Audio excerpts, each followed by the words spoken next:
Hey YouTube, and welcome back to my channel. My name is Caitlin. If you're new here, if you're not, thank you so much for stopping by. My channel is all about my personal finance, and I am back at it today to tell you how my debt payoff has been going for the last several months. And let me just say, it's been slow going. That's just how it goes. So we'll just get started with some of the payments that I made, and then I'll get into some of the totals. So as you guys know, I have several loans. I have an auto loan that I paid off last year for my Jeep.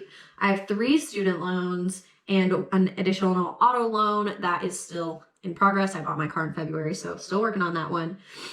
So getting started, in June, I was able to make $715 of payments towards my auto loan.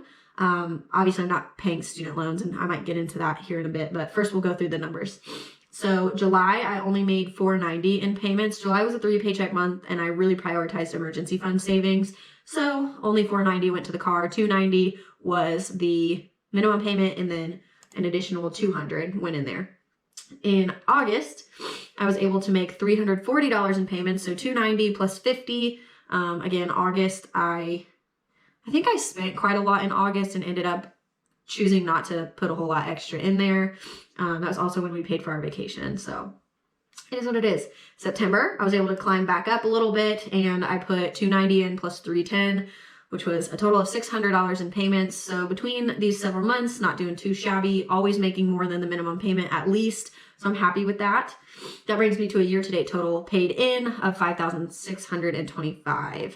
So moving back up to the top here, we have starting October through all those 3 months and all those payments, starting in October, my balance left to pay has gotten below $20,000, which feels really great. So all the student loans are the same as they've been for over a year. So we'll just focus on the auto loan. It went from, in September, starting at $10,837 down to $10,260. So I believe in October I will break that $10,000. And that also helped me get down to a total left to pay of $19,710. So we are well on our way. I am looking forward to likely paying my car off mid next year, I think. So that's kind of the plan right now. I'm not going too hard for the rest of this year, still focusing on a more balanced outlook. And then beginning next year, like early next year, I'm going to really prioritize getting that thing paid off. So yeah, within the next, I think that makes it about 9 months that I plan to pay the car off in. So with that, that means that, like I said, in September, I paid $600, $577 went to principal, and $23 went to interest. So like half of what was going to interest me for. So doing really good on that. That's really nice. I'm really excited that the student loan pause continued, so I didn't have to start making student loan payments, which is great. So again, that leaves me with just over $19,000 left to pay. And that brings me to a total debt paid off of $16,599. And that is about 45.7% of my total debt, because I do still include that auto loan that I paid off.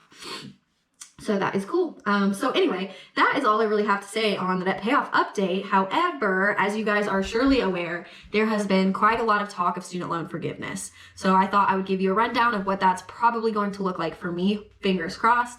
I actually have 3 federal student loans, and I did actually pay on them all of 2020. So I paid about $2,000 onto those loans in 2020 that I have since now, I've requested a refund for it. Because with the Biden student loan forgiveness, I was poor. So I had Pell Grants. All of my college career had Pell Grants. So I will qualify for up to $20,000 of student loan debt forgiveness. And so if I get the $2,000 refund back, that'll leave my student loans at about $13,000. So I would still be able to get them fully forgiven. So that is my plan. I do plan to apply for the forgiveness once I get that refund. My student loan servicer has confirmed that they put in the request for my refund. So we will see. If I get that $2,000 refund, part of it is going to go to the taxes of the student loan forgiveness, because freaking Indiana wants to tax us for it. They'll find a way. And then whatever was left over, I would plan to put towards my car debt. That way I can keep chugging along on debt, because it was already money that was spent on debt. So that's kind of how I look at it. That's where I'm at with my student loan forgiveness. I have not applied yet. I don't know. I don't think the application is even out yet. Maybe it will be by the time I post this. I don't know. But that is what's going on. So I'll keep you guys updated on that on a monthly basis with the debt payoff journey. And that's all I got. So Thanks for tuning in. Hope this was informative. And if you have questions, always leave them in the comments. Other than that, have a great morning, noon, or night, whatever it is for you. And I'll catch you in my next video.